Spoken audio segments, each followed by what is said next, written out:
Good morning, Dog Nation. I am Brandon Adams, and this is DawgNation Daily, the daily podcast for Georgia Bulldogs fans, presented today by Pella Window and Door of Georgia. I was telling the folks who tune in for our First and 15 on DawgNation.com, the DawgNation app at 9:45, just a couple of minutes ago, how much fun the weekend was. I love Independence Day, love the 4th of July. Had a lot of folks over at the pool yesterday. Got a chance to take my son to the Braves game on Saturday. Just really enjoying all of that. It's one of the kind of farewells to summer for me. I realize that summer still stretches on for a little while, but once you move into July, you have to sort of get your game face on to get ready for the upcoming season, which I love to be able to do. So I take this sort of 4th of July time as a time to kind of soak in the best of summer, and I hope all of you are doing all of that right now, too. In fact, I hope it's continuing for you today, and obviously the holiday itself is tomorrow. So we are here for you today, but we'll be off tomorrow. Looking forward to doing even more of the kind of the fun family friend type stuff over the course of the next little bit. And as I said, I hope you are doing the same thing. But for now, there is business to be taken care of. Georgia got a very big commit on Friday. To me, it indicates something pretty interesting about the five-star quarterback Dylan Raiola. We'll talk about why that is true here coming up in a couple of minutes. There's also potentially some bad news for Georgia on the recruiting front we got to address here a little bit. We'll do that before we're done. John Stinchcomb stops by. That is interesting. One of the questions I'll ask John about his former teammate at Georgia, David Pollack. Tough news to hear over the weekend. David Pollack caught up in some of those ESPN layoffs, losing his job there as a part of ESPN's College Game Day. So I thought that David shared a very heartfelt and frankly inspiring message. We'll talk about what David said in light of losing his job at ESPN, the classy way he's going out there, kind of what this means for the future of the college football media. I think that's going to be addressed there, too. So we'll cover a lot of bases here today. We are so happy to have you with us as we do. It is DawgNation Daily, the daily podcast for Georgia Bulldogs fans, presented by Pella Window and Door of Georgia. And it begins right now. Today's episode of DawgNation Daily is brought to you by Pella Window and Door of Georgia. Viewed to be the best. Presented by DawgNation.com. This is DawgNation Daily, the daily podcast for Georgia Bulldogs fans. Here's your host, Brandon Adams. One of the interesting things about being in college football media over the course of the last several years, is the way in which recruiting coverage has kind of gone mainstream now. At one point in time, this sort of existed on kind of nothing but a corner of the internet. But now, if you want to talk intelligently about college football, you have to incorporate the main avenue for talent acquisition into your conversation. And if you ignore that, you're essentially ignoring the lifeblood of the sport. Now, I'm sure there's probably still some crotchety old, corners of the, traditional media that kind of still turn their nose up at this because they don't like change. But for the most part, everybody else kind of understands that, hey, college football is driven by talent acquisition. The way this sport acquires talent is mainly through the recruiting process. And that's just something we've all kind of come to, I think, understand. And some of us have been kind of there longer than others. But I think one of the things that you eventually arrive at as you kind of figure some of this stuff out is that in some respects, some of this stuff actually plays out a little bit different than you think it might. I want to give you an example of this. Think about the big news for Georgia from a recruiting standpoint here over the course of this summer, this offseason. It was the nation's number one prospect. It was five-star quarterback Dylan Raiola choosing to come to Georgia. Now, if you don't follow recruiting very closely, or if you don't follow recruiting at all, and some people who choose not to do that have a little bit of a negative viewpoint about recruiting or something like that, if you kind of come in a conversation like this from that standpoint, then I think that sometimes you have a huge misunderstanding about what guys like Dylan Raiola, frankly, are all about. And for those who've kind of become more aware of this and paid more attention, I think they realize that sometimes things are maybe not what you initially think they would be, because you close your eyes, you have this picture of a guy like Dylan Raiola, and you would assume, well, this guy must be some sort of prima donna. This guy must be some sort of guy that's just sort of in love with himself. After all, he's been told now for going on years how great he is, how special he is. He must believe his own press clippings. He must be, big head, chest stuck out all the time. Not to mention the fact that, his dad played in the NFL, so therefore he's got access to other NFL players. We know in the national championship game back in Los Angeles, he was hanging out with Matthew Stafford. Jeff Sentell has reported that he's done workouts before with Kansas City Chiefs Patrick Mahomes. This guy's kind of running in those circles. He's kind of comes from a well-off family, hanging out with these very rich, very famous quarterbacks. A guy like Dylan Raiola, boy, he just must be all about himself all the time. That's the kind of thing that some people might assume if they're not following this stuff quite so closely. But those who are paying more, closer attention to this, one of the things they know about Dylan is, his dad played in the NFL, but he was an offensive lineman. He was a center. And I think those of us who've kind of gotten a little bit more acquainted with Raiola, I think we see something kind of cool from the standpoint that when you are a quarterback who was, mentored and raised is the right word here. When you were raised by a former offensive lineman, I think that kind of gives you a little bit of an interesting, mindset and insight into football as a quarterback. I think that's sometimes mirrored by his other quarterbacking mentors. I saw where Patrick Mahomes this past Christmas, what he gave all of his offensive linemen a set of like tailor-made irons, big golf bag, golf clubs, things like that, clearly taking care of his offensive linemen. And I saw something similar as well from another guy who's kind of a mentor to Dylan Raiola, Matthew Stafford, who after the NFL draft, the Rams went heavy for offensive line again in the first round. And he was talking about how much he loves the fact that these offensive linemen are there and the commitment that the Rams have to putting a good offensive line in front of him, especially now that Stafford's 35 years old. And, that's not exactly a young guy anymore by NFL quarterbacking standards necessarily. But what you see here is that Raiola, who was raised by an offensive lineman, has these quarterback mentors who have shown their love and respect for their own offensive lines. And Dylan Raiola kind of brings some of that to Georgia here himself, because on social media, when he could be like bragging about himself or showing off photos in some new car or whatever else, kind of sort of prima donna-ish things you might imagine a quarterback like that doing, instead, Raiola is oftentimes on social media talking about players other than himself, either recruiting guys to join him at UGA or celebrating when they do. I'll give you an example of this. On Friday night, Georgia got some very good news from a recruiting standpoint. And to me, this gives you an idea of just how successful Georgia has been, that a guy like Michael Uini, who I'm still fearful that I might be mispronouncing his name. I certainly wouldn't mean to be doing that. But a guy like this who's a top 10 offensive tackle, nearly a top 100 recruit nationally, he joins up at Georgia and almost just sort of becomes, part of the overall fabric of Georgia football conversation. It doesn't get the sort of stop the presses treatment that a recruit like this might get for other programs because, that's how good Georgia is. But while it might have gone unnoticed by some fans in the midst of, them enjoying their 4th of July weekends, it did not go unnoticed by Dylan Raiola. Once again, kind of showing you an example of being like other great quarterbacks and valuing a great offensive line in front of him. Let me show you on Twitter, for those of you watching on video, Dylan Raiola celebrating Michael Uini, who, by the way, is massive. He's a giant. He's 6'8", 325 pounds. And Dylan Raiola hops on social media to say, we're just getting started. So he's clearly excited about Uini and also excited about, as we said on Friday, what might be a string of 2, 3, possibly even 4 big-time offensive line commits to join Georgia here over the course of the next few days. In fact, right here during this holiday weekend, we've got our eyes on another potential announcement coming up very soon. That's Daniel Calhoun, big-time offensive line prospect who's been kind of on the radar for Georgia fans for quite some time. On the 5th, he's getting ready to make his announcement, and Raiola, in the midst of kind of celebrating Uini's commitment to Georgia, also looking ahead at Daniel Calhoun on July 5th. This is what Dylan Raiola said about that. He says, where home is, when Calhoun announced that he's going to be committing there on July 5th. So Raiola, who's been busy on social media from time to time, touting prospects that might join up here at UGA, paying special attention to his offensive line right now, much the way his former center father, I'm sure, probably told him he needs to, and quarterbacks that he obviously respects and has been tutored by, the likes of Matthew Stafford and Patrick Mahomes, have done over the course of their careers there as well. And this is why it's kind of fun to follow all this kind of stuff.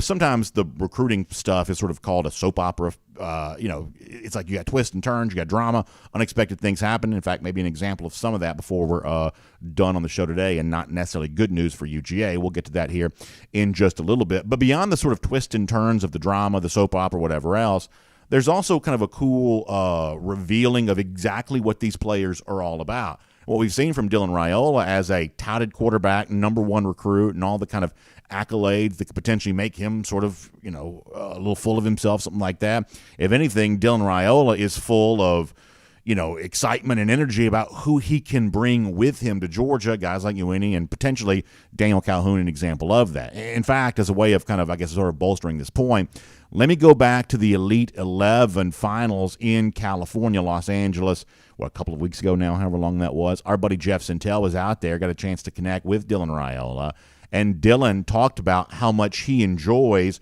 recruiting other players to join him at Georgia. This is what Dylan Raiola said at the time. It makes it fun to recruit for such a great staff like Georgia. The foundation they set, what Coach Smart has established, I don't think there's a better place, better spot, better game day atmosphere than Athens, Georgia on a Saturday night. So I think if people want to come play at Georgia, they'll come play with us. But it's just a lot of fun getting to know a bunch of these recruits.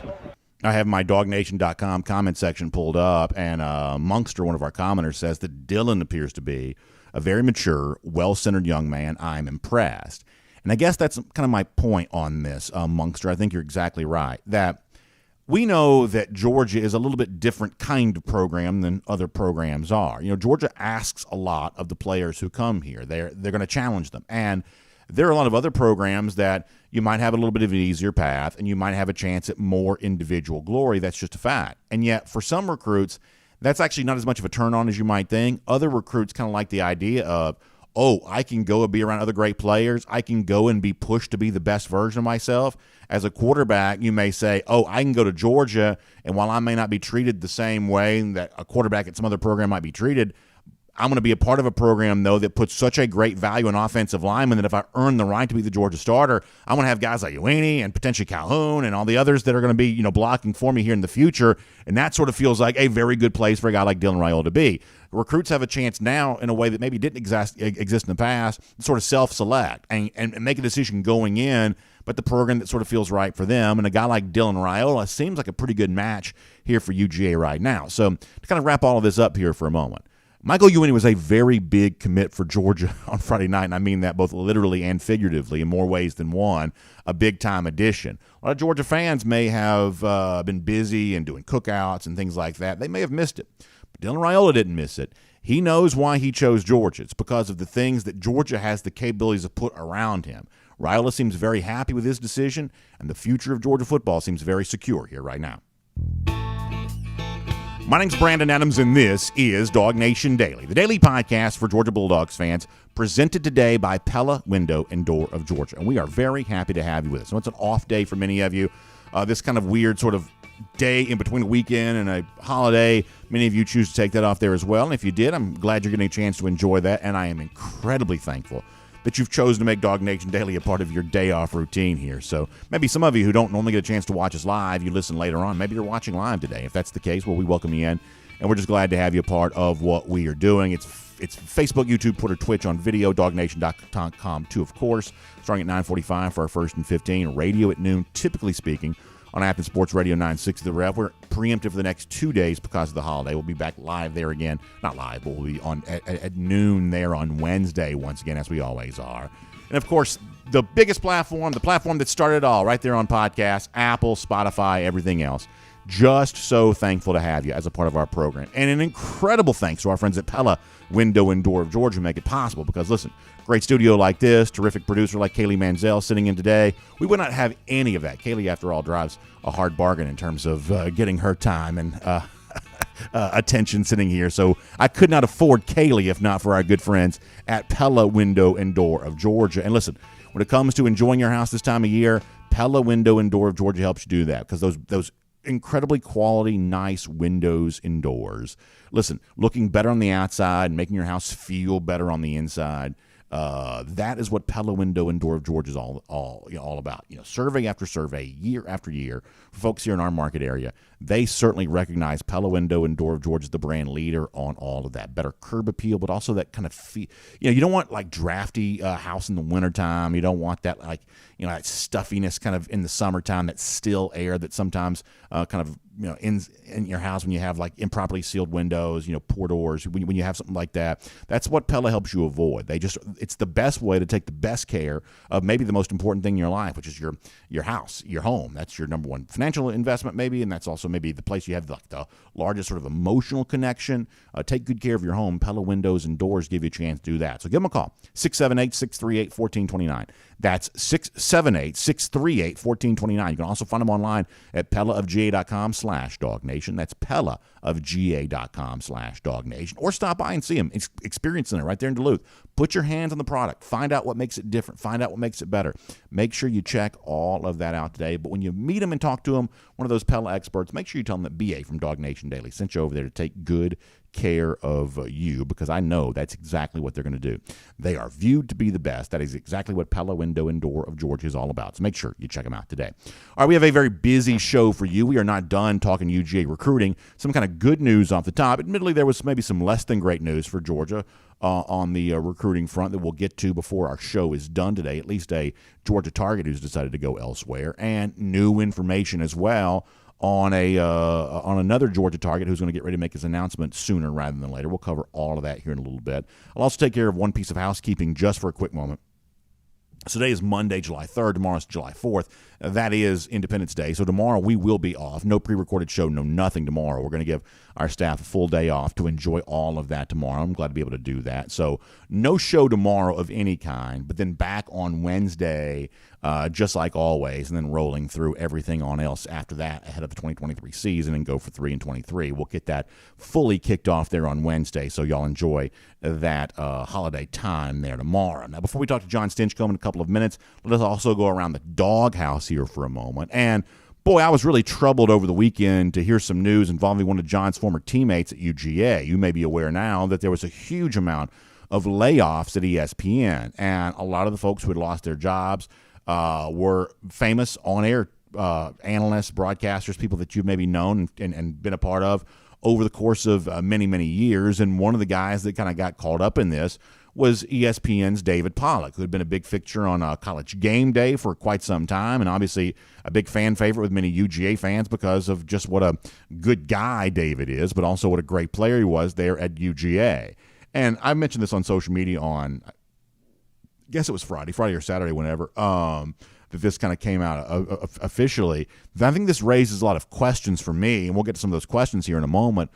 But I want to pause here and kind of just share a quick message from David. And you may have read this at DawgNation.com, or you may have seen this from David on Twitter. Listen, there's a lot of stuff that sometimes happens for a lot of us when it comes to a professional standpoint they have no control over whatsoever. That you may be in a position professionally where you just sort of feel like, hey, things are happening that are outside of my control, outside of my, whatever. And the only thing that you can do is choose how to handle it, right? The only thing that you can do is choose how to be the best version of yourself in the midst of situations you can't control.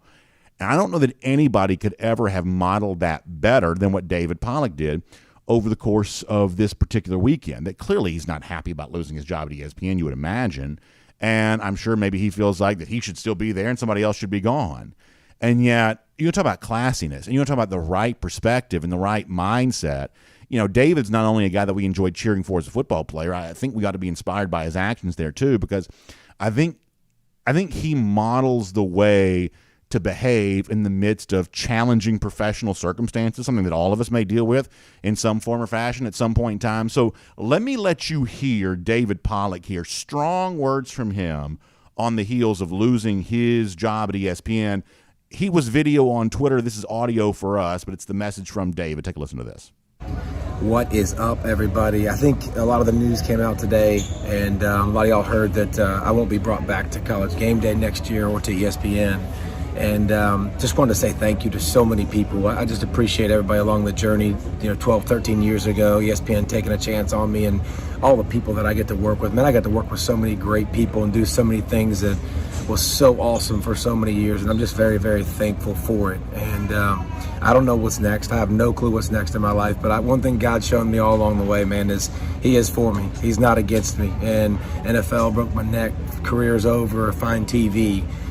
Found coaching the last couple of years, found speaking the last couple of years. So I know God's got something amazing for me. I don't know what it's going to be, but thank you to all my teammates and all the people that played a part in it, and all you that watched and cheered me on. And I don't know what's next, but I know it's going to be amazing.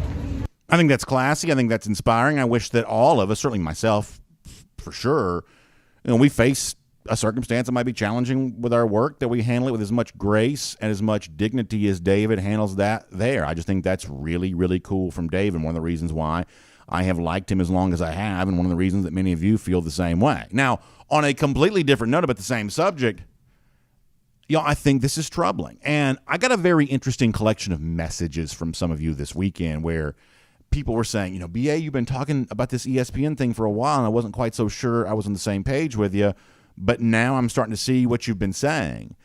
The concern that I've been expressing for a while is that the SEC has fully hitched its wagon to the foreseeable future to the ESPN, ABC family of television networks. That's the SEC's only media rights partner.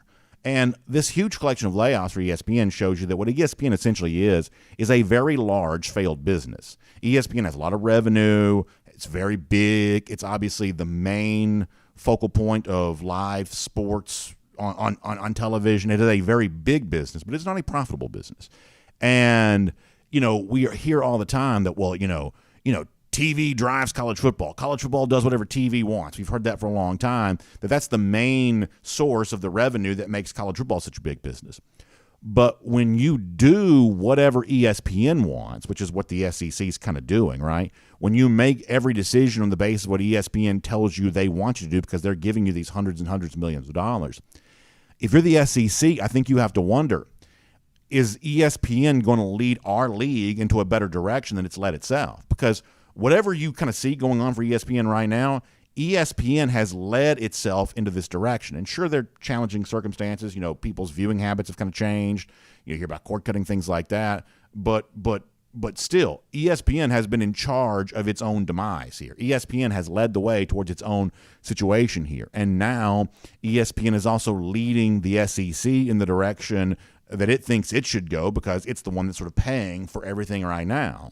And if you're the SEC, you better be very careful to make sure that you know what you are doing, trusting completely the ESPN, ABC family of networks here to sort of lead you towards the future. Because decisions like this, I think, would cause you to raise eyebrows here a little bit. ESPN College Game Day still has a lot of cultural currency. That is still a very kind of big, part of the college football media landscape. It may not be as big as it used to be, but it is still kind of the flagship show, the sort of flagship non-game broadcast entity that exists in college football.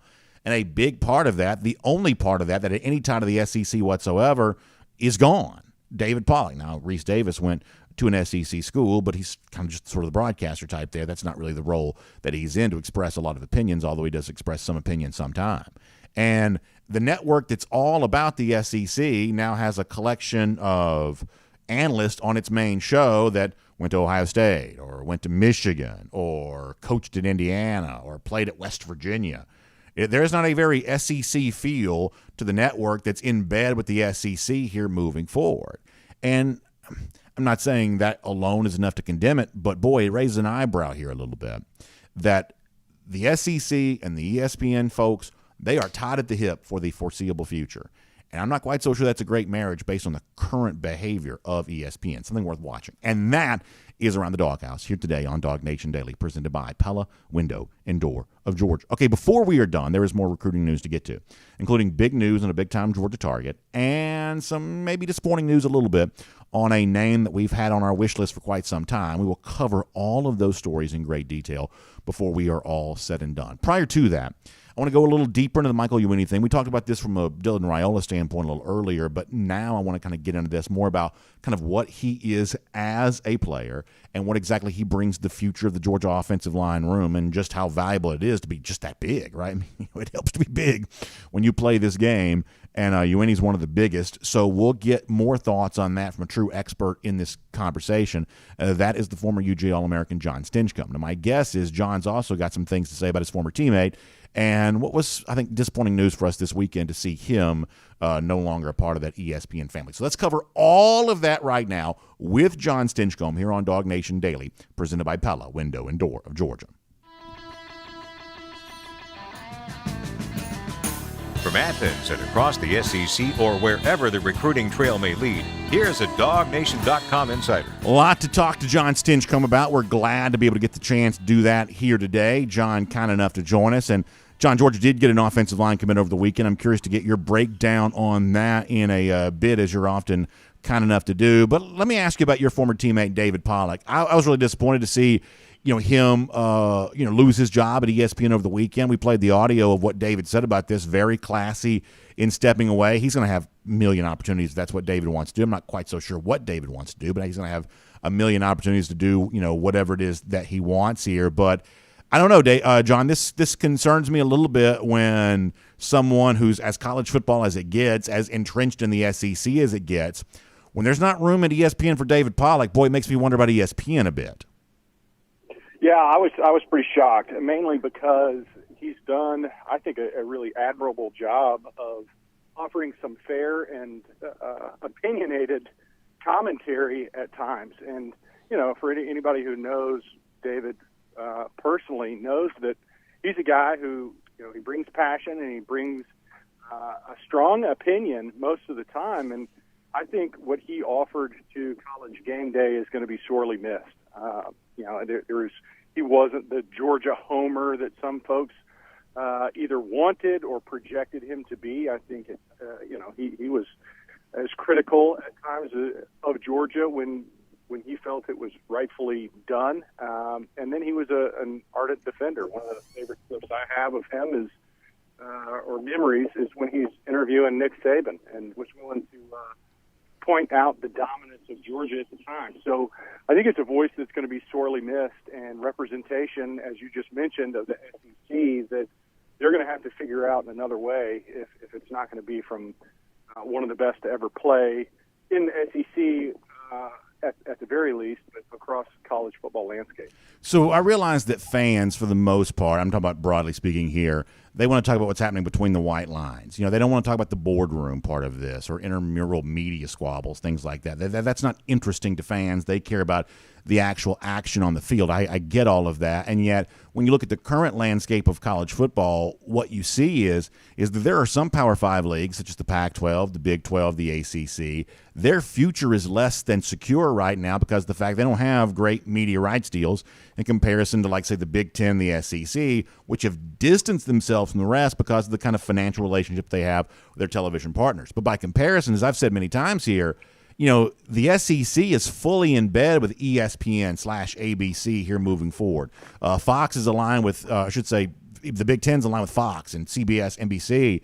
And as someone who's very dyed-in-the-wool pro-SEC and wants the best for the SEC, I am a little bit concerned about that right now because one way or another, ESPN has led itself in the direction of where it is right now, where it's cutting millions and millions of dollars from its payroll and getting rid of what a lot of fixtures have been on their broadcast airways for a long time. They created the circumstances where this is now necessary, and it does make me worried a little bit for the future of the SEC, knowing that the SEC is sort of taking orders from a media partner that has sort of led itself into the verge of insolvency.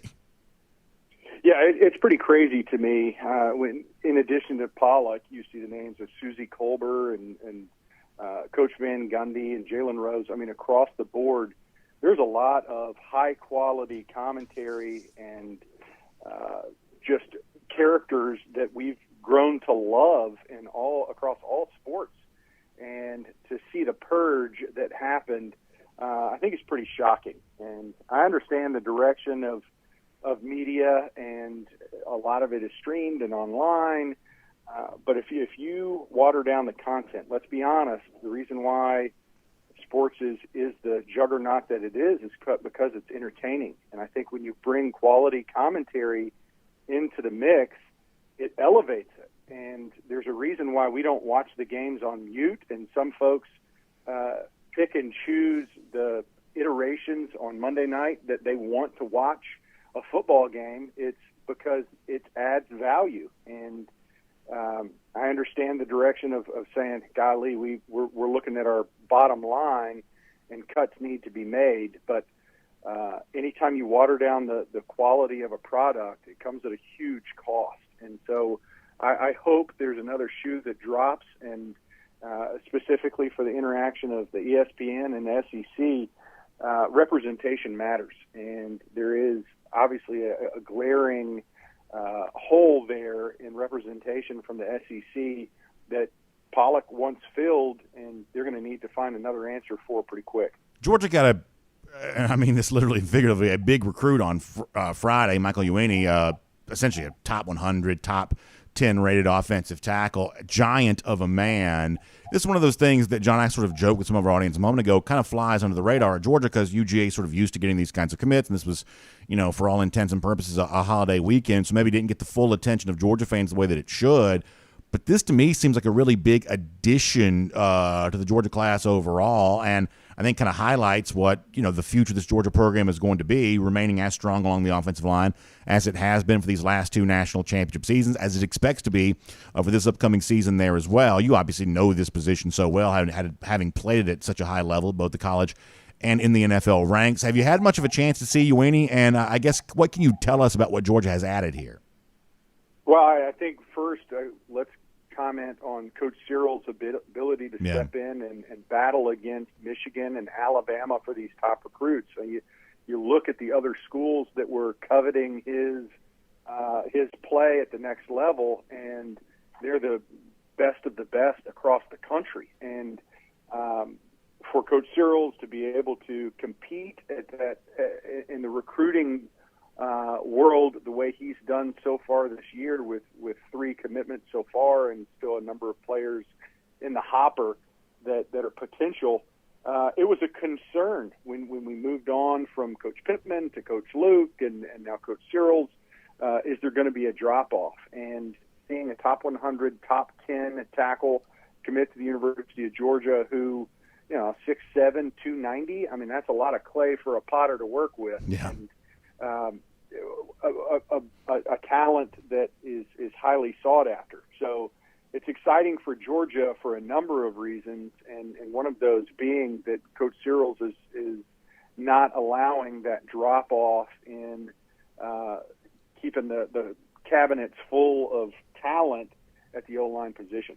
Yeah, I don't know who could have ever asked questions about, Stacey Searels coming back to Georgia, whether that or not was a good thing. That couldn't have been me, John. I don't know who could have ever asked any kind of, pointed questions about, are we sure this is the direction the Georgia offensive line needs to be going here? But in all seriousness, I mean, I do think the Georgia offensive line a year ago was as much a reason they won the national championship as really anything was. And I do think they are poised to add a lot of, if crazy things happen, anything can change. But they're poised to add a lot of big-time offensive linemen here over the course of the next few days, it would seem. At least the chance exists that's a possibility. I do think Searels has made a resounding defense of himself as Georgia's offensive line coach as how he's performed since he's gotten the job.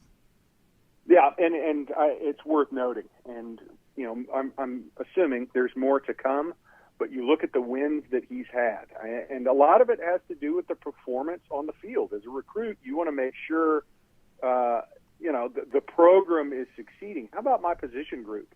And the performance of the offensive line this past season is one of the primary reasons that Georgia dominated all but one game they played in all year. And it's a testament to the resiliency and the ability for Coach Cyrils to come right in and take a mix of experienced players and some guys that were still cutting their teeth, and develop them and put together a group that performed at a really high level. And that's the number one recruiter. Guys want to be a part of a great program that my position group can thrive. And Coach Cyrils has proven that that's an opportunity for all players that are willing and wanting to come to be a part of the Georgia program. I want to make one more point about this. I realize I'm not exactly breaking sports here when I say the offensive line is important.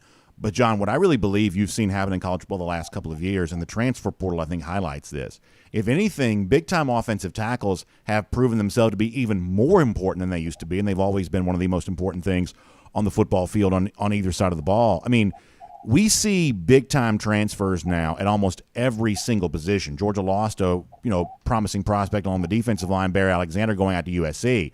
You may get the big-time defensive line transfer. There are a couple of examples of that taking place.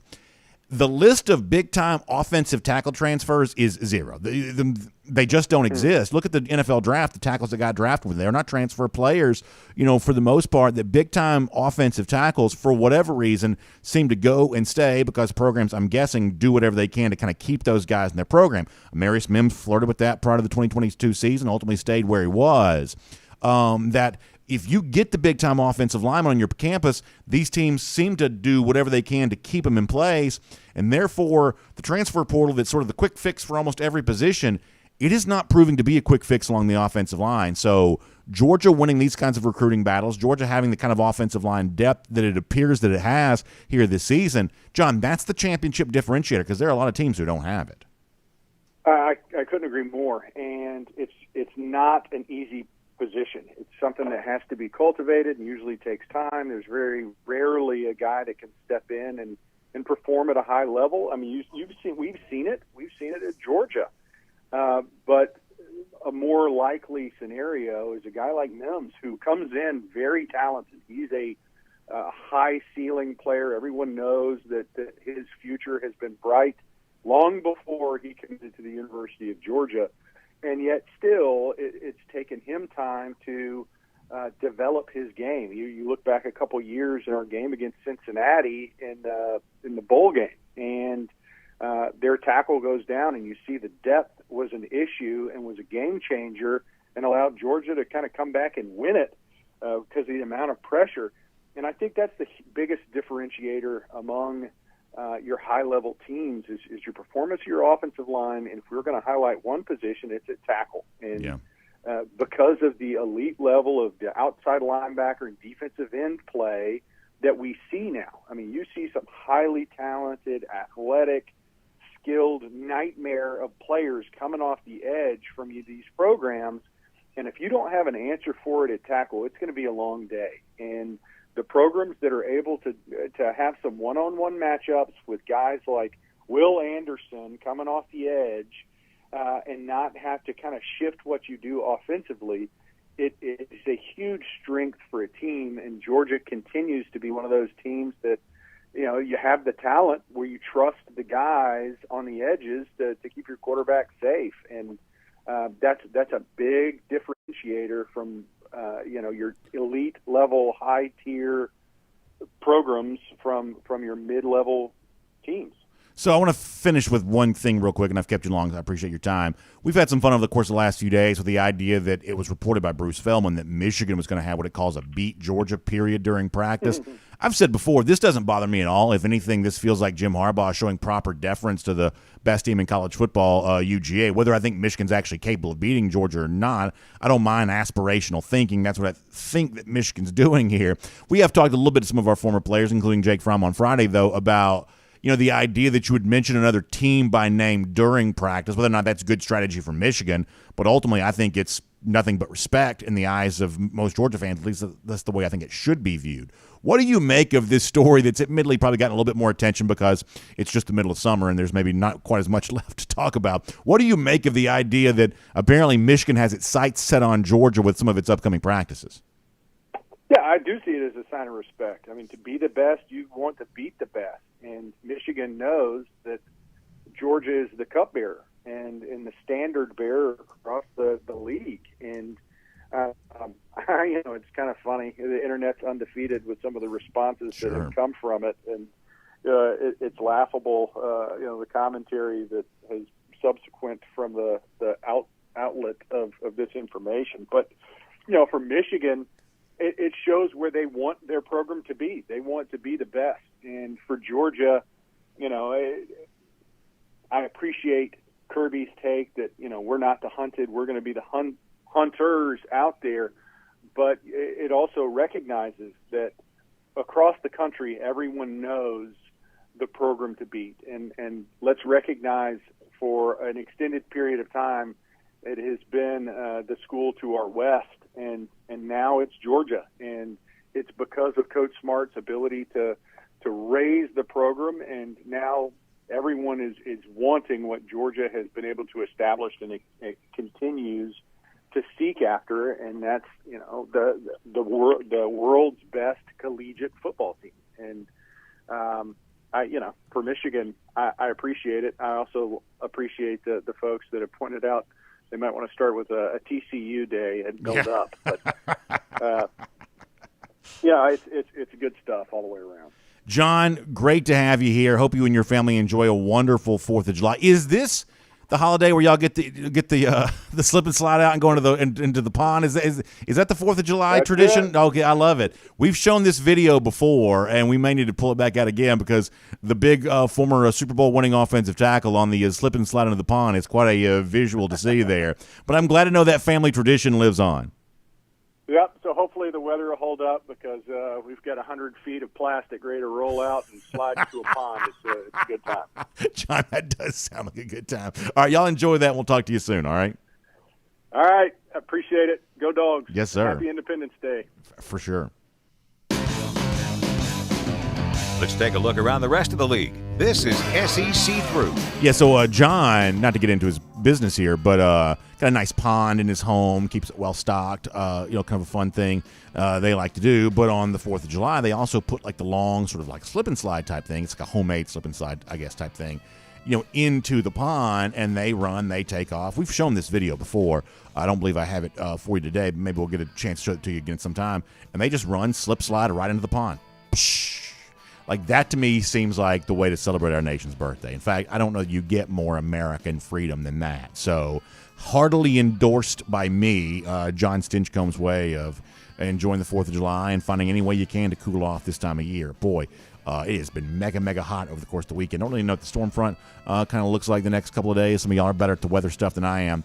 But if it's sunny outside, trying to stay cool is a big challenge. We were at the pool yesterday. Gosh, it was hot, but it was also really, really fun to be out there and enjoying all of that. And by the way, when the weather is really, really hot, one of the things that I know gets you feeling happy is the idea of cooling yourself off with one of those nice, pleasant Caribbean breezes, the kinds of things that you experience when you're on a Royal Caribbean cruise vacation. We've been telling you now for the last couple of days that there is new rollout of our DawgNation cruise for 2024. And the cool thing about this is it is bigger and better than it's ever been before as we get ready to go cruising around the SEC, courtesy of Royal Caribbean, because we're going to be on board Allure of the Seas here in April of 2024. Still leaving out of Port Canaveral, just right down the road from us, just past Orlando. Still going to Perfect Day, Coco Cay, along with Nassau there in the Bahamas there as well. But for the very first time ever, our friends at Royal Caribbean are offering the 3 and the 4 night sailings. Ours is a 4 night cruise, of course.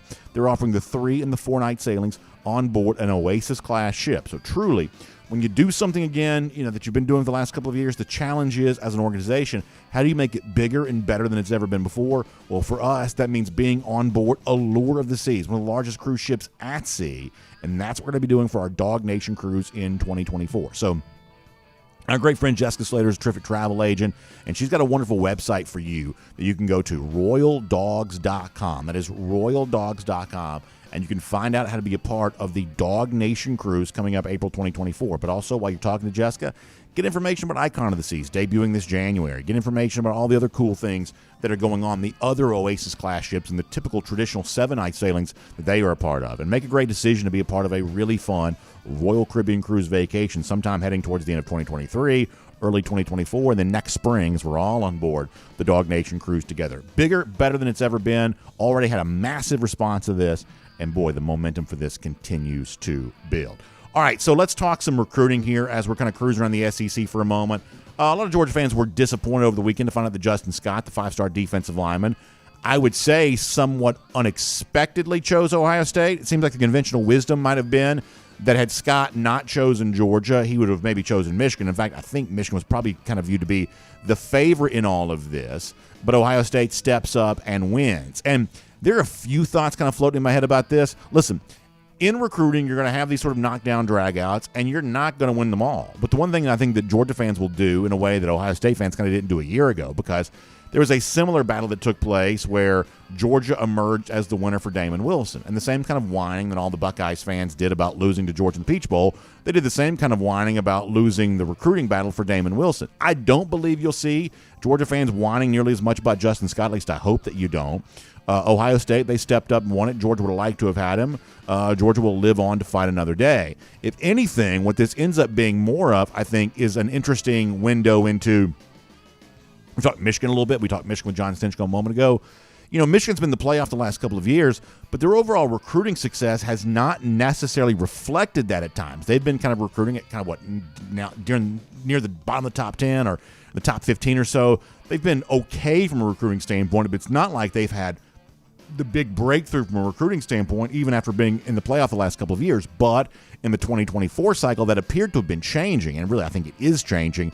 They've been recruiting much better, more of a factor for elite prospects than they have been before, winning some head-to-head battles for players that Ohio State also wanted. Ohio State typically recruits better than Michigan. That has not been true for the entirety of the 2024 cycle. And Justin Scott, potentially for them, was going to be another example of them stepping up and winning big in this cycle in a way they had not always been doing in previous years under Jim Harbaugh. But that kind of changes, at least for now, with Ohio State winning with Justin Scott. You'll add to this the fact that, they're thought to be the leader for Edric Houston, the five-star defensive lineman from Buford. This is not the only big-time defensive recruit that Ohio State still expects to win with this 24 class.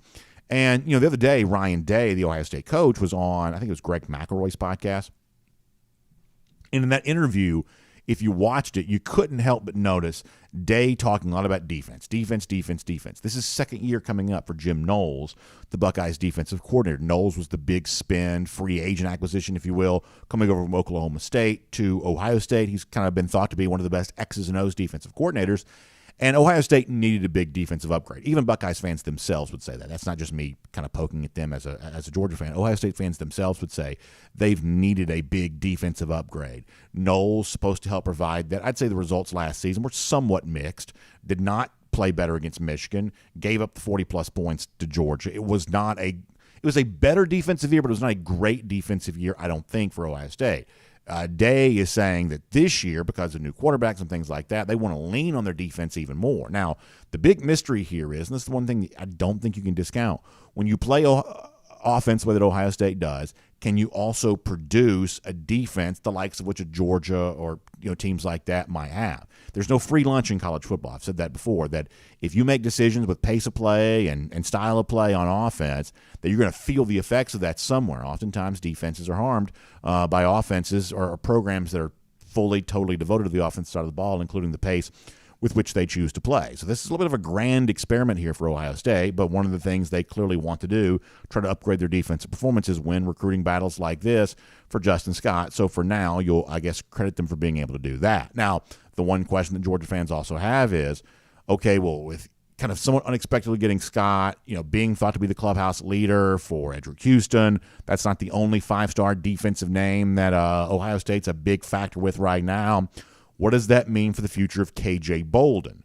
Bolden is a guy that Georgia fans really have their sights kind of zeroed in on. We found out over the course of the weekend that Bolden now has a commitment date in mind. August 5th is when Bolden will make his announcement. And this has been Georgia versus Ohio State. Ohio State, as I said before, kind of has that little bit of an inroad into Buford here right now. There's a family tie for KJ to the Ohio State program. This has also been a five-star name that Georgia fans have felt pretty good about. I have jokingly called KJ Bolden potentially the drought breaker. For those of you who you know your Georgia football history, go back, 1950s. One of the four numbers retired for Georgia is a guy named Theron Sapp, who, to be frank, as a player, is not probably in the same category that what Herschel Walker and Charlie Trippi and Frank Singwich, the other retired numbers. He's probably not in the same category as those guys, but he got his number retired because at the time, beating Georgia Tech for Georgia was a very big deal.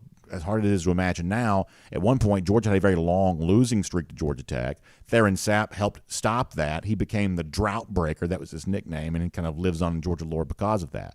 Well, I've sort of jokingly said that KJ Bolden could be Georgia's new version of the drought breaker, because those of you who follow recruiting in our state know pretty well that a lot of these elite Gwinnett County prospects, Bolden goes to Buford High School. A lot of those elite Gwinnett County prospects, maybe Buford in particular, it seems like Georgia, for whatever reason, has a hard time winning some of those recruiting battles for guys just right down the road at times. Bolden seems like your best chance to do that for the class of 2024. So if he does come to Georgia, as a lot expect he would be, he'd be a defensive back of safety at UGA, then he may be the new version of the drought breaker, kind of ending a long drought for Georgia in Gwinnett County. A lot of Georgia fans wonder, does that change now that Justin Scott kind of adds to the Ohio State recruiting momentum? You also hear about a recent visit for KJ to Auburn and the fact that, they kind of want to be a factor and player in all of this. I guess my best guess is that ultimately this probably still does come down to Georgia, Ohio State. I do take the Buckeyes very seriously, as anybody probably should in any major recruiting battle. But I also don't see any reason why Georgia fans should be, worried about their favorite program's pitch to KJ either. This is going to be one of those that kind of probably goes down to the wire in August 5th, just the latest or the next maybe twist and turn in that story. So we'll see what KJ announces here a month from now. But information, news on him with the Buckeyes clearly still a very big factor in all of that. And then finally, as part of our SEC through, away from the subject recruiting, I thought that Joel Klatt, who I think is kind of being promoted right now as the Fox Sports version of what Kirk Herbstreit has been for ABC and ESPN. And frankly, I think that Klatt's probably pretty good. His voice has kind of grown and resonated here in college football circles. He seems very interested in college football.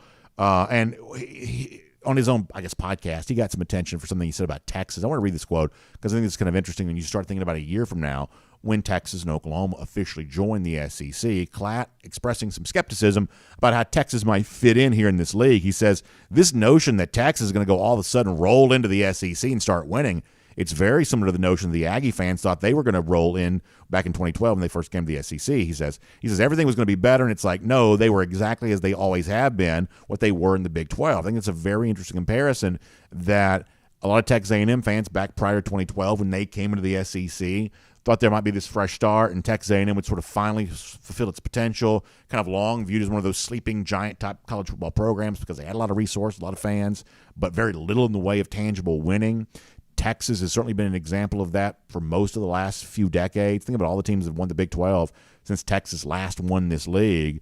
It's been a lot, and Texas kind of at times sort of looked no better than like an also-ran type category, even though obviously their typical recruiting rankings aren't too bad, and their notoriety is certainly very high. They just don't win nearly enough games. I think that Klatt's bringing up a pretty good point here, is that if that's the current state of affairs when you're in the Big 12, it doesn't get any easier coming to the SEC, which is why I think both Texas and Oklahoma would do right to take advantage of this final year in the Big 12, something that Texas had a hard time doing. I'll acknowledge that.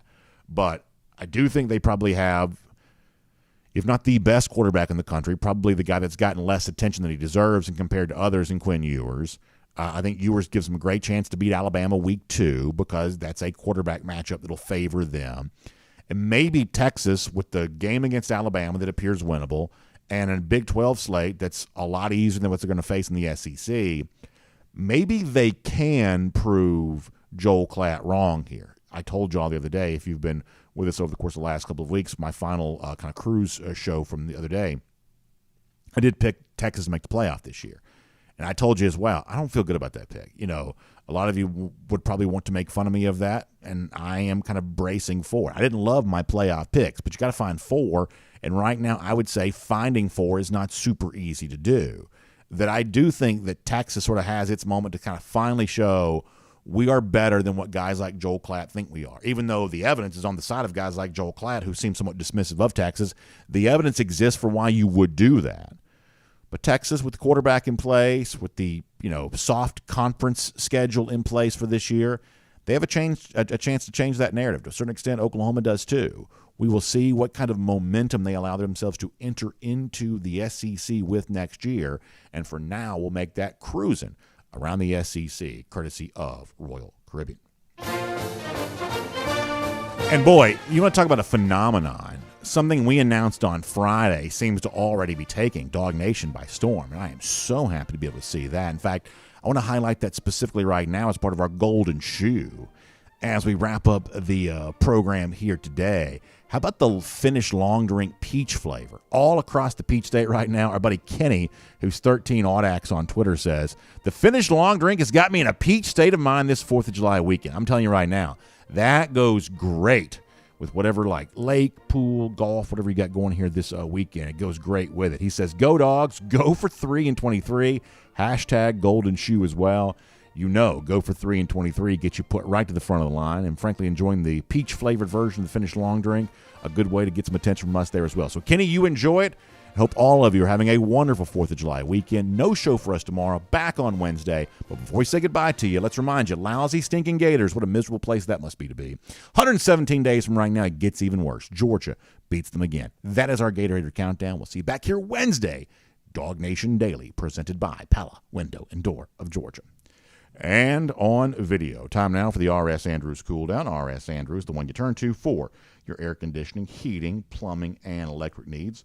Showing up on time, doing the work that's promised for the price that's promised. You can trust them on all of that, including keeping your air conditioning unit tuned back up, keeping you cool when it's really, really hot outside. All right, so total confession. We are probably not going to go crazy long on comments today because, frankly, we feel like we're doing yeoman's work by even being here. The rest of y'all are all off and, goofing around and playing around. So we came here, we showed up, we got some work done here today. I believe that Kaylee Manziel and I are the only two people in the entire building. But you know what? That's what you do when you're dedicated, when you're committed to excellence. Kaylee knows what I'm talking about. So we are here. We're going to take care of you, but not going to go crazy long. On Wednesday, we may go to 12:30. Who knows? But today, we're going to sort of just get it done, and then we'll roll on after that. Let me go to Facebook to begin today. I don't know when the last time I started on Facebook was, but I'll go see how they're doing. We'll bounce around. We'll do a few comments, and then, as I said before, we will get our 4th of July started. And happy 4th to all of you. Love America's birthday, for sure. By the way, I want to give a shout-out to our social media team, including our great friend Casey, who runs our social media, because she took some of those over-under questions that I asked when I was on my cruise vacation. She kind of put those out there as like a social media post. It seems like those have been really fun, so I'd love to be able to see that. Let us see what else. Eric, let me try to pronounce this right. Is it Trigastad? Did I pronounce that right, Eric? I hope I did. He says, I love that our number one recruit's also our number one recruiter. Yeah, you better believe that I love that. It's a team-oriented mindset to want other good players with you at Georgia and to express the importance of positions like offensive line when those guys will just get less attention than you did. There's a lot to like about Dylan Raiola, I believe. Johnny Prescott says, going back to the ESPN topic from earlier, does the failure to agree on a 9-game schedule this year align with ESPN's financial plight and the likelihood they wouldn't pony up more cash to the conference? If so, be worried indeed. Yeah, I get the point that you're coming from. I think, though, that everything about the contract negotiating going to the 9-game conference, I think a lot of that is what you're saying that it is, which is just ESPN has misplaced priorities. They have a chance to get more SEC football inventory to show on their networks, and I don't know that ESPN fully values that as much as they possibly should. But I also think some of this is just sort of natural negotiation tactics too. And that's one of the things I think that, because like the SEC kind of got some grief during all of that schedule talk going back to May. And the one thing I tried to point to people is that to me, the SEC's just, I think, trying to drive a hard bargain in negotiation, because every negotiation in any situation is always won by the party who wants the outcome the least. That's just the way that negotiations work. Whoever has the emotional tie to the outcome will eventually give in when it's all said and done. Like, let's say I want a jet ski. Let's say you really need to sell a jet ski.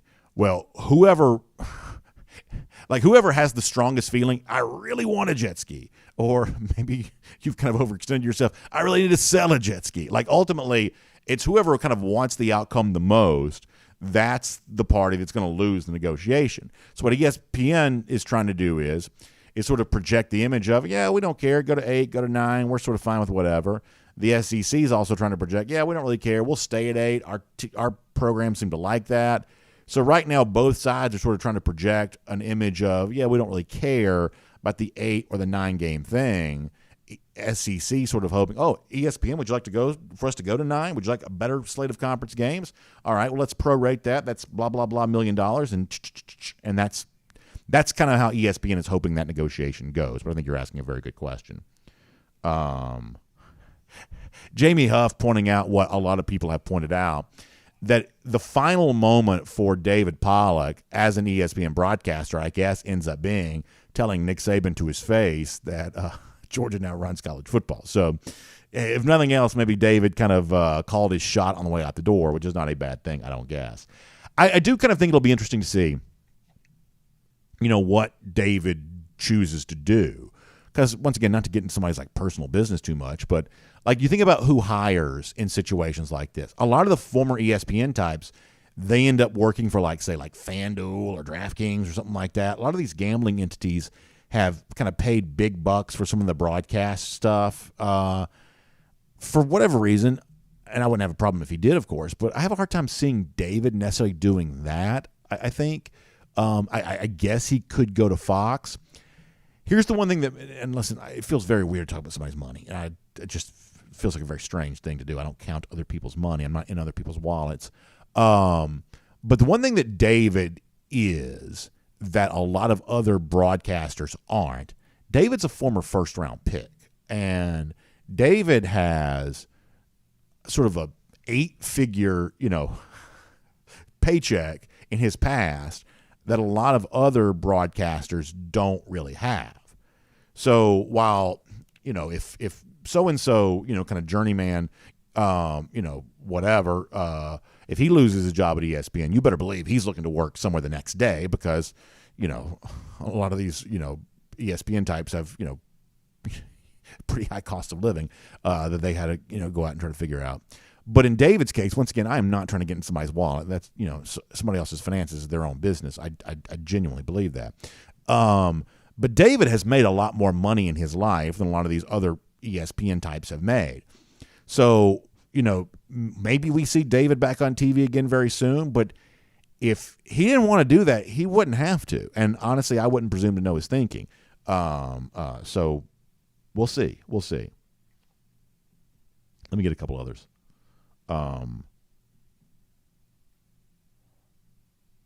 Randy Hall says these firings are going to be used to hire Saban when he retires.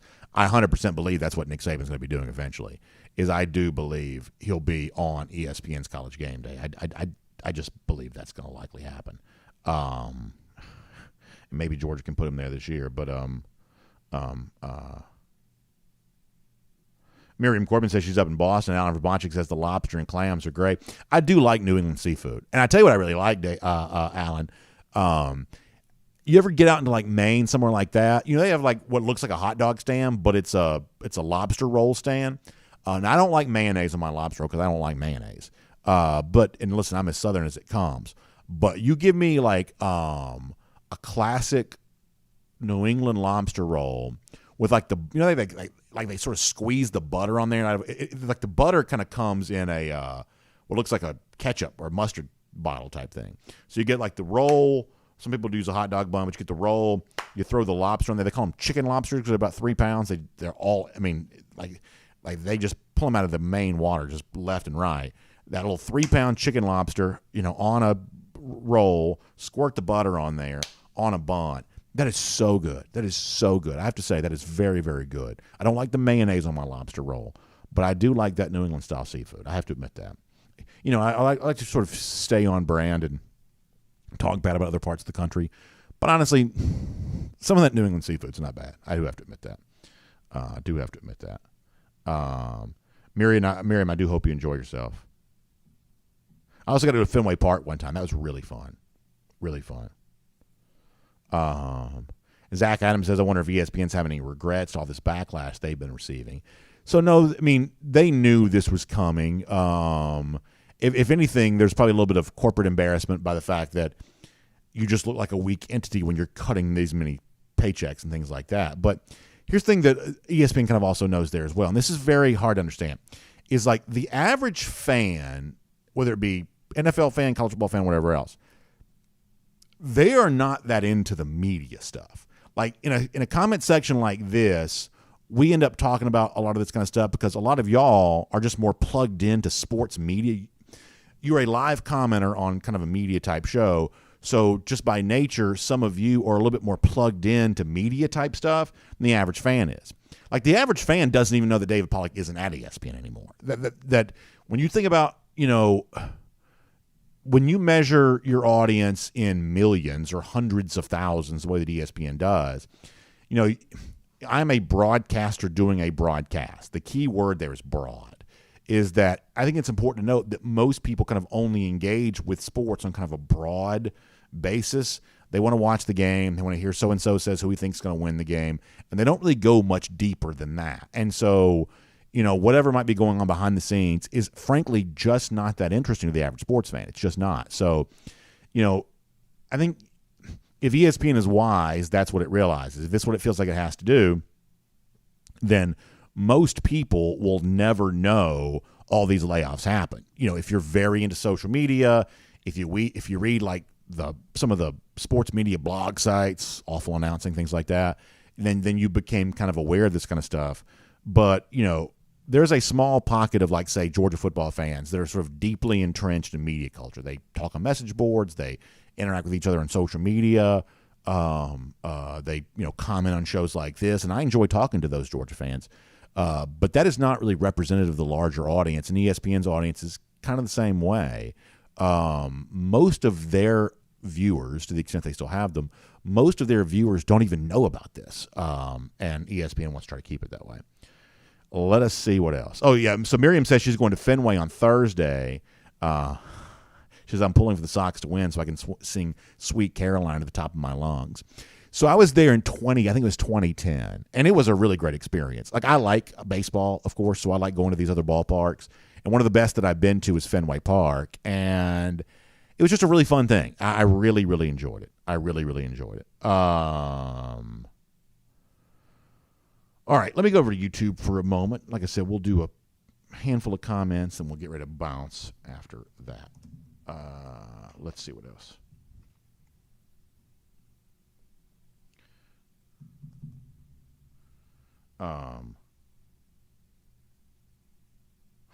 Jonathan Aaron says, let's just admit it. We all know why David lost his job. ESPN isn't going to let somebody slam dunk on Saban like that and get away with it. I hate that he's lost his job. I loved him so much on game day. Well, no one has talked about the cozy relationship between ESPN and Nick Saban more than I have. I don't quite think that's probably what it was, but it is interesting that it ends up being the final moment for David on an ESPN broadcast for sure. And maybe that's why, I'm joking here because I don't think that's what really happened. But maybe that's why, Nick Saban does all those interviews. Like Chris Lowe interviews Nick Saban 5 times a year, it seems like. Saban is like a source in other stories about other people. They wrote a story about Lane Kiffin a year or so ago, and Nick Saban was quoted in the story about Lane Kiffin. It's like, ESPN gets Nick Saban on the phone like he's, whatever. So I don't know. Taylor Russ also mentioned the Pat McAfee part of this, spending big dollars on him.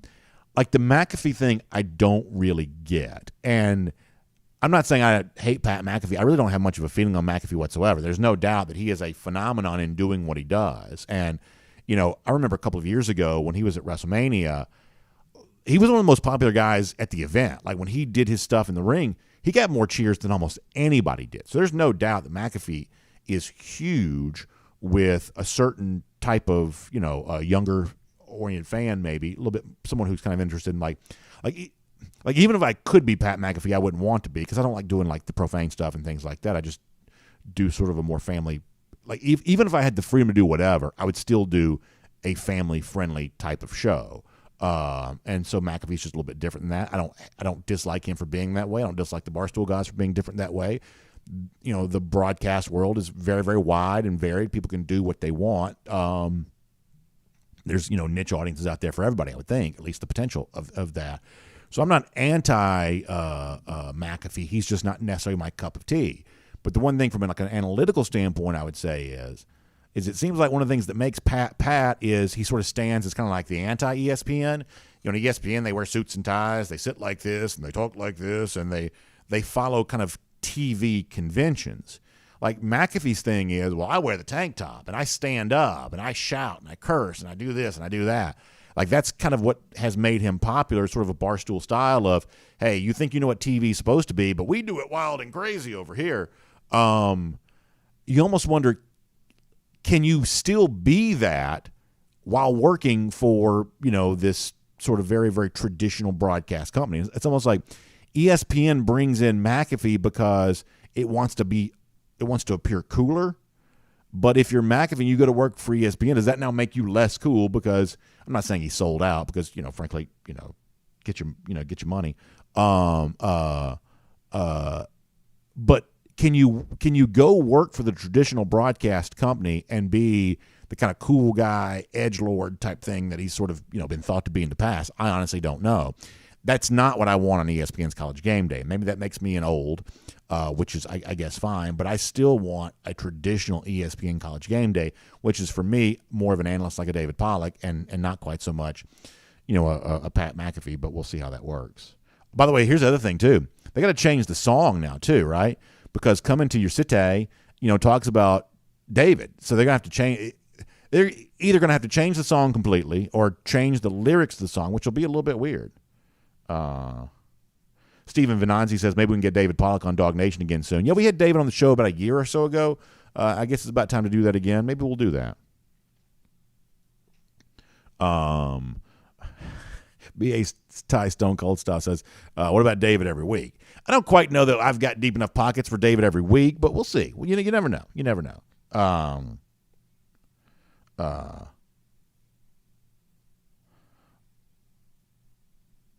DMart42 says, I don't care if he jumps off a boat or does a broadcast with AJ Hawk. Just tell me what's going on with an understanding of those who played the game at the highest level can have. I think it's a really good point. Is like some of us, most of us, if you're having this conversation, you're probably a part of this with us, we take college football very, very seriously. This is our most important pastime. This is the thing that we choose to spend our free time enjoying. And I don't want somebody mocking that. I really, really don't. And, I don't want somebody whose personality makes him think that he's bigger than the actual games we're there to talk about. I just don't. And, listen, there's a lot of those ESPN guys that I've railed against, and I think maybe rightly so in some cases. But, most of them, I think, show a proper level of respect for the sport and the games to be played. But if Pat McAfee's out there trying to, make his own star shine brighter, which he has every right to do, listen, if you want to be the biggest celebrity in the world, you've got every right to do that. That's not what I want ESPN's College Game Day to be a vehicle for. I'm really not a McAfee hater. I mean, I think these kinds of, media phenomenons are really very interesting. And obviously, to someone who kind of does a version of that for a living, it's somewhat aspirational for me too, I guess. Just a different style of guy, in terms of how I choose to kind of go about it.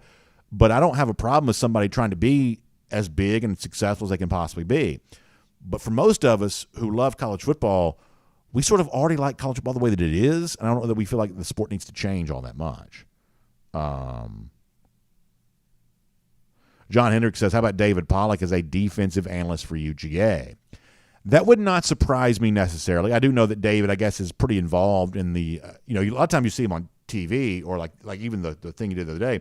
He's wearing that North Oconee hat. I think he's pretty involved in that North Oconee program, a very good program, by the way. They were number one for most of the year in 4A. So it would not surprise me to see him go into coaching. I mean, and listen, David's one of those guys, like I said before, because he has made a lot of money. He has made more money over the course of his life than the typical ESPN analyst has made, although they themselves get well paid. In addition to that, David has a big pocket of money that most of those guys didn't have. So if he said, hey, you know what? I like look at Trent Dilfer. Dilfer was, at one point in time, a pretty respected analyst on ESPN. I thought he was pretty good. He left, became head coach of Elite 11 for a while, became a high school coach for a while, and now he's the head coach at UAB. And I think that he has a chance to be successful there. I really do. By the way, Georgia plays UAB this season. That's actually going to be probably the only interesting storyline for that game. And it's one of the few interesting things that may happen for Georgia this September, other than the two SEC games they'll play, is the fact that Trent Dilfer comes to Athens in his first year as UAB coach. I think it's kind of interesting. We talked about that months ago. About Dilfer being here. I think he has a chance to be successful. I really do. And so if David wanted to travel a similar path, knowing that he can make the choice he wants to make because he doesn't have to worry about the money quite as much, trust me, any kind of professional decision I make, money has to be the number one factor because I'm not a former first-round pick. I've got a family to feed. My professional decisions are all related to money. Whereas in David's case, he's earned the privilege not to have to necessarily do that. And listen, even for like a lot of non-famous people, I know all kinds of guys who would love to be a high school football coach. They would love to do that so much, but they feel like financially, because when you head coaches are well paid, but for some guys they sort of feel like the way you have to start, kind of the bottom, work your way up. They may feel like they need more money than that because they have their own families to try to take care of, and so they can't make the decision they desperately want to make because it's addictive. You be a part of a team, you all work together towards a common goal, whether you win a state championship or you just find a way to win more games than you did the previous year. The idea of spending that time, being outside, enjoying, making lifelong friends, that's addictive. It is. And if money was no object, I promise you, there'd be a lot of people who would, get into coaching. So maybe that's the direction that David will go there as well. Frederick Meredith says he thought I just did this for the love of the dogs. Well, listen, I certainly love that there too, for sure. Jonathan Aaron says my statement about doing it for the money now makes it more clear why I have such a relationship with Jimbo Fisher. Yeah, maybe so. If Jimbo would come out of his wallet for me a little bit, then maybe it'd make me feel better for some of the things I said about him that turned out not to be true. Charlie Ross says, will the Georgia High School Athletic Association, the GHSA, come after Dylan Raiola the way they did it for Jake Garcia? So in the case of Raiola, I mean, once again, I feel like I'm getting into a lot of people's personal life here today. Like, my understanding is they're making just what they call a bona fide move, that they are moving to Buford. And they're going to live in Buford because obviously a lot of the people who go to these city school systems don't always live there. That's one of the reasons when they have the multiplier for Buford and Carrollton and Marietta and all these city schools. There's a multiplier in terms of their overall enrollment to kind of figure out who needs to be in what classification. And goodness knows there's been plenty said about Buford's talent acquisition success over the course of years. Not my place to say about that one way or another. But in the case of the Raiolas, like, they have a younger son who's also a quarterback. They plan on sending him to Buford there as well. Like, they lived out of state. They have moved here. They're going to be going there. As far as like why Jake Garcia, not eligible, was proven to be ineligible in Valdosta. I mean, I know there was the deal about the two parents getting. There's a lot going on there, where like the two parents, did the thing where like they, I guess, annulled their marriage or got, a divorce on paper to sort of justify whatever else. So I can't speak to the Garcia thing in terms of why he wasn't eligible at Valdosta. And I guess eventually he transferred to Grayson. But in the case of the Raiolas, this is just the thing that happens. They lived in Arizona. They've moved to Georgia. They bought a house. Like I said, I'm not trying to get into their business, but they are going to live in Buford. And from that standpoint, there's really no justifiable reason to,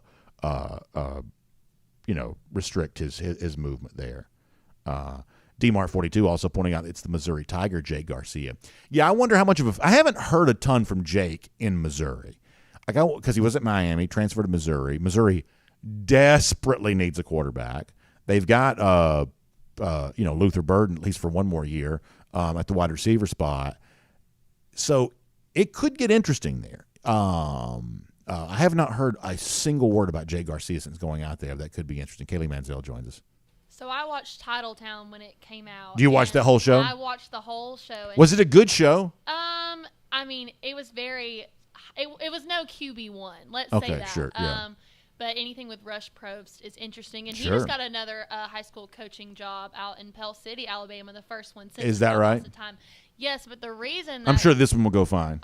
Yeah, we'll see. It's only a matter of time, right? I'm sure this one will be the one where it all works out. But they talk about that the reason that Jake Garcia wasn't eligible, of course, was because of the rule, like you said, that you have to live with both parents. And even though they did get annulled, Jake Garcia's dad had a loud mouth and was very open about the fact that they only were separated for the move with Jake. And it was released on ESPN in an article, and that's what declared him ineligible. So I wonder if Valdosta fans feel like they were treated unfairly and all that. Because, like, Kayla, you and I do high school football. People transfer all the time. I wonder if Valdosta fans feel like Garcia got a bad deal on all that. I mean, obviously, I'm sure they probably do. I just don't happen to live down there, so I don't really know what was being said. But it seems like that's the one transfer that nobody's allowed to – like the only transfer I've ever seen get blocked was Jake Garcia, basically. I mean, people transfer all the time now. Well, I'm sure that I imagine they were even more upset after Jake Garcia went to Grayson That's and won exactly a state right. championship. So if it didn't matter at that point, it probably mattered after that. You're exactly right about that for sure. Howard Eubanks says, I'm sure that Raiola researched the eligibility before they moved. I would imagine that's indeed the case. That's a thoughtful family. I think that is probably the case. Andrew says he still can't share the button on the contest page. Andrew, I'm going to screenshot this, and I will send this. I am sorry you've had issues with that because I know you also had the issues with your T-shirt there too. So I apologize for that. Let me see if I can get something done for you on that. I really apologize. Charles Ross says Titletown was more teenage drama than actual football, which I guess I should probably not want, but the previews, because we used to run the previews for that on our high school broadcast. I got to tell you, I thought it looked pretty interesting. At the time, I don't think I had Netflix, so I couldn't watch it. But I'd love to tell you that I am above getting into some teenage drama, but the truth is I probably would have enjoyed that part of it too. Enrique Isidro says, can Raiola start a trend for quarterbacks transferring to the state of Georgia for the better? Yeah, listen, I actually think this is really good for Dylan, and obviously it's good for those of us who like Georgia high school football. It's entertaining, and if you're a Georgia fan, the idea that he's so close to campus, maybe you think that's a good thing too.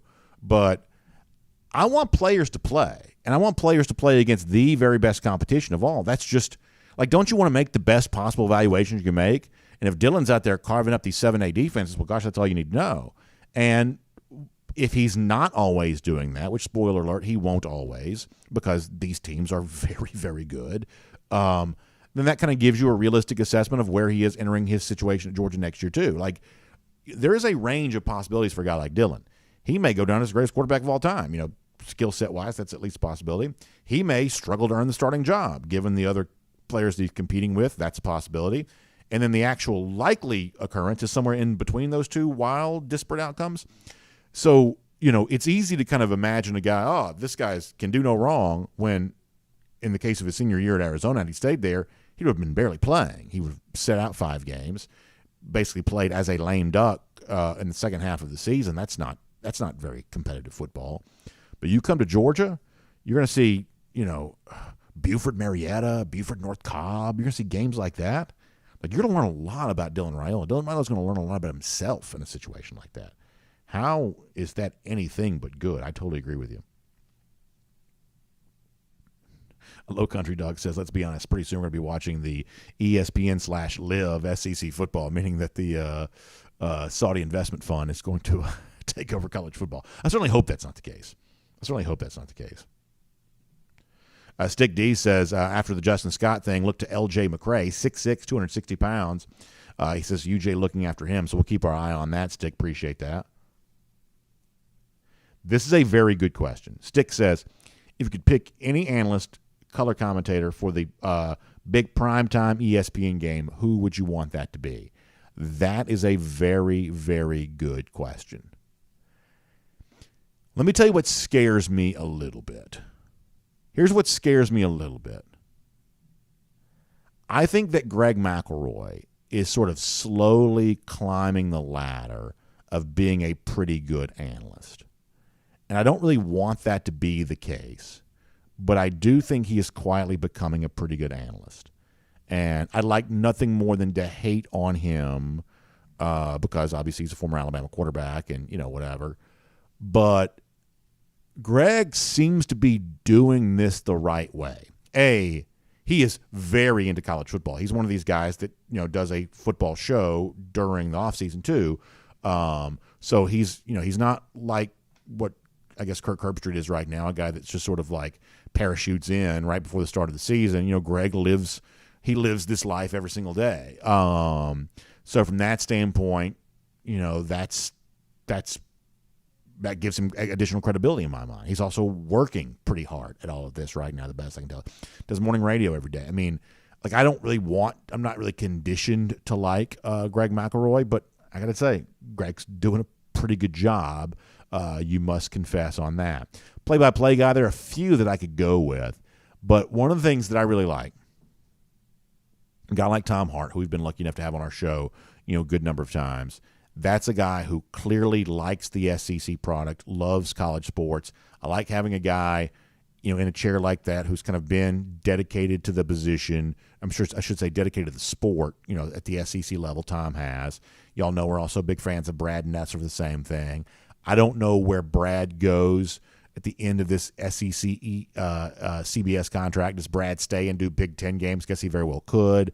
Would he have the opportunity to join ESPN, which he used to work at, and do SEC games? I'm not quite so sure. But guys like Brad Ness or guys like Tom Hart who are big college football fans. I like having the big college football fan doing the college game. Like, in other words, ESPN has had some people doing these games who were clearly just auditioning for a chance to go work for the NBA. Like when they got a chance to leave the college sport and go to the NBA, boom, they did it just like that. Like, that's not the guy I want doing college football games. I want college football lifers doing college football games. I want guys who love the college football product doing the college football games. And so that's what my answer would be.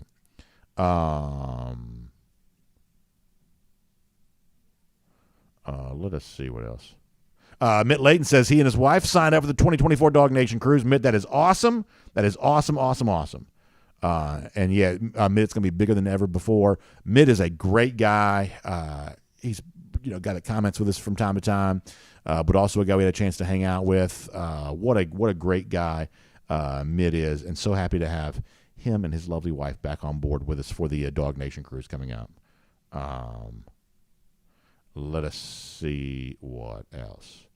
Low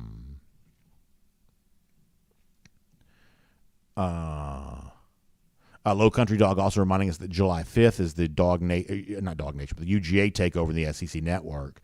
And then the August 23rd is when the Swamp Things comes on Netflix. And so Low Country, the other day, Shelly Meyer, Urban's wife, was promoting the Swamp Things. So I think the Meyers may think this is going to be more positive than negative, which will be interesting to see if they end up being right about that. Because a lot of other people think, well, this is going to finally be, Urban Meyer getting his just, dessert for, the way in which he handled himself as Florida coach. And clearly the Meyer coaching star has fallen pretty big here over the course of the last, couple of years. But the Meyers seem to think this is going to be a good thing for them. So we'll see if that ends up being the case. But like you said, we are in SEC network takeover season, UGA coming up here very, very soon. All right, quick final comments, and we're out after that. Taylor Russell called Jessica Slater and said, put my cruise reservation under Jay Shipe. That's really funny. Really funny. Jack Fullerton checking out. Jack, we appreciate you being here. Let us see what else. Spencer Clark shouting back to the days of Keith Jackson. Certainly an all-time great. No doubt about that. Alan Verbanchik says it's 89 right now, and it feels like 98. Yeah. I mean, listen, it's been hot now. It has been hot. Denise White-Loper says she likes Greg McElroy because she thinks he's fair to UGA. That's probably the case. All right, we got to go. Thank you all for being here. Enjoy your 4th of July. We'll be back with you on Wednesday. Y'all do me a favor. Go to rsandrews.com. If you are as hot as the rest of us are, maybe your air conditioning unit needs to be tuned back up to factory fresh specs. So make sure you find RS Andrews online at rsandrews.com for your air conditioning, heating, plumbing, and electric needs. They'll show up on time. They'll do the work that's promised, the price that's promised. You can trust them on all that. Or if your water heater goes out, because when it's so hot outside, you're sweaty, got to take a shower. But even when it's hot outside, you don't want to take a cold shower. You want to take a hot shower. So water heater, if it needs replaced, in many cases, R.S. Andrews can replace it for you the same day. So find them online, rsandrews.com. Doing the R.S. Andrews cool down every single day, so much fun. Our friends at R.S. Andrews make it possible, and it's only a matter of time before our buddy Dari pops back on. We make more picks this upcoming season there as well. We are not too far away from being able to do all of that. Y'all have a great day. Back here Wednesday after a day off tomorrow for the 4th of July. Here on DawgNation Daily, presented by Pella Window and Door of Georgia. We will look forward to talking to you then.